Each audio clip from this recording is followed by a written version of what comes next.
ఇక బీహార్ అసెంబ్లీ ఎన్నికల తొలి విడత పోలింగ్ కొనసాగుతోంది. మొత్తం 243 నియోజకవర్గాలు ఉండగా ఫస్ట్ స్టేజ్లో 121 స్థానాల్లో ఓటింగ్ జరుగుతోంది. 18 జిల్లాల పరిధిలో ఉన్న 121 నియోజకవర్గాల్లో 1314 మంది అభ్యర్థుల భవితవ్యాన్ని తేల్చే పనిలో పడ్డారు ఓటర్లు. ఓటు హక్కు వినియోగించుకోవడానికి పోలింగ్ కేంద్రాల వద్ద ఓటర్లు బారులు తీరారు. పలువురు ప్రముఖులు ఇప్పటికే ఓటు హక్కు వినియోగించుకున్నారు. సాయంత్రం 6 గంటల వరకు పోలింగ్ కొనసాగనుంది. అయితే భద్రతా కారణాలతో 56 పోలింగ్ కేంద్రాల్లో మాత్రం సాయంత్రం 5ంటికే పోలింగ్ ముగియనుంది.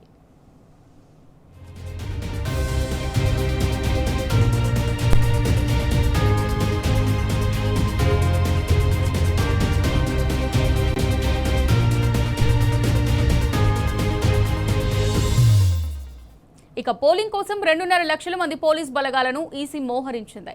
డ్రోన్లు, సీసీ కెమెరాలతో పోలింగ్ ప్రక్రియను నిరంతరం సమీక్షిస్తోంది. స్వేచ్ఛగా, నిష్పాక్షికంగా, ప్రశాంతంగా పోలింగ్ జరిగేలా విస్తృత భద్రతా ఏర్పాట్లు చేసింది. పోలింగ్ కేంద్రాల్లో ర్యాంపులు, డ్రింకింగ్ వాటర్, మొబైల్ డిపాజిట్ సెంటర్లు, టాయిలెట్లు, వీల్చైర్లను అందుబాటులో ఉంచింది.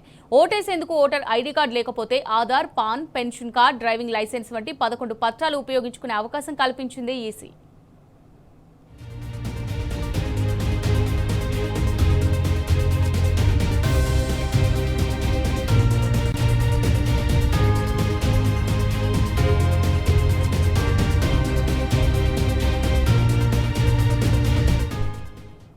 ఈ విడతలో జేడీయూ అత్యధికంగా 57 స్థానాల్లో పోటీ చేస్తుండగా బీజేపీ నుంచి 48, ఎల్జేపీ తరపు నుంచి 14, రాష్ట్రీయ లోక్ మోర్చా తరపున 2 అభ్యర్థులు బరిలో ఉన్నారు.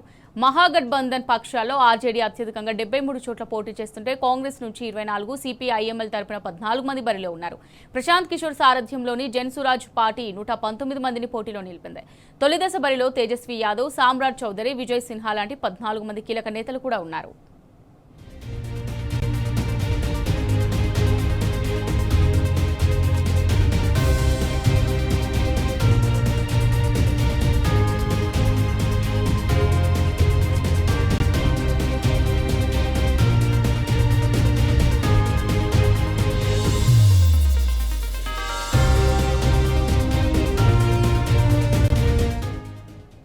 బీహార్ అసెంబ్లీ ఎన్నికల తొలి విడత పోలింగ్ కొనసాగుతోంది. మొత్తం 243 నియోజకవర్గాలుండగా ఫస్ట్ స్టేజ్లో 121 స్థానాల్లో ఓటింగ్ జరుగుతోంది. 18 జిల్లాల పరిధిలో ఉన్న 121 నియోజకవర్గాల్లో 1314 మంది అభ్యర్థుల భవితవ్యాన్ని తేల్చే పనిలో పడ్డారు ఓటర్లు.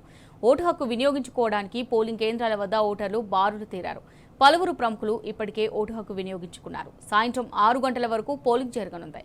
అయితే భద్రతా కారణాలతో 56 పోలింగ్ కేంద్రాల్లో మాత్రం సాయంత్రం 5ంటికే పోలింగ్ ముగియనుంది.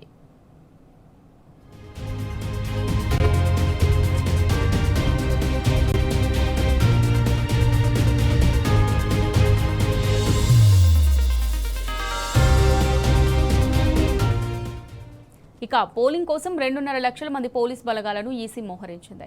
డ్రోన్లు, సీసీ కెమెరాలతో పోలింగ్ ప్రక్రియను నిరంతరం సమీక్షిస్తోంది. స్వేచ్ఛగా, నిష్పాక్షికంగా, ప్రశాంతంగా పోలింగ్ జరిగేలా విస్తృత భద్రత ఏర్పాటు చేస్తుంది. పోలింగ్ కేంద్రాల్లో ర్యాంపులు, డ్రింకింగ్ వాటర్, మొబైల్ డిపాజిట్ సెంటర్లు, టాయిలెట్లు, వీల్చైర్లను అందుబాటులో ఉంచింది. ఓటేసేందుకు ఓటర్ ఐడీ కార్డు లేకపోతే Aadhaar, PAN, pension card, driving licence వంటి 11 పత్రాలు ఉపయోగించుకునే అవకాశం కల్పించింది ఈసీ.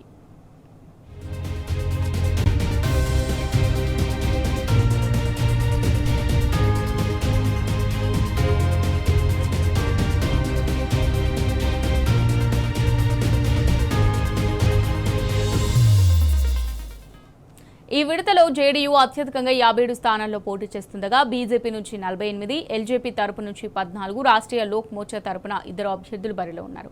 మహాగఠబంధన్ పక్షాల్లో ఆర్జేడీ అత్యధికంగా 73 చోట్ల పోటీ చేస్తుంటే కాంగ్రెస్ నుంచి 24, సిపిఐఎంఎల్ తరపున 14 మంది బరిలో ఉన్నారు. ప్రశాంత్ కిషోర్ సారథ్యంలోని జన్సురాజ్ పార్టీ 119 మందిని పోటీలో నిలిపింది. తొలిదశ బరిలో తేజస్వి యాదవ్, సామ్రాట్ చౌదరి, విజయ్ సిన్హా లాంటి 14 మంది కీలక నేతలు కూడా ఉన్నారు.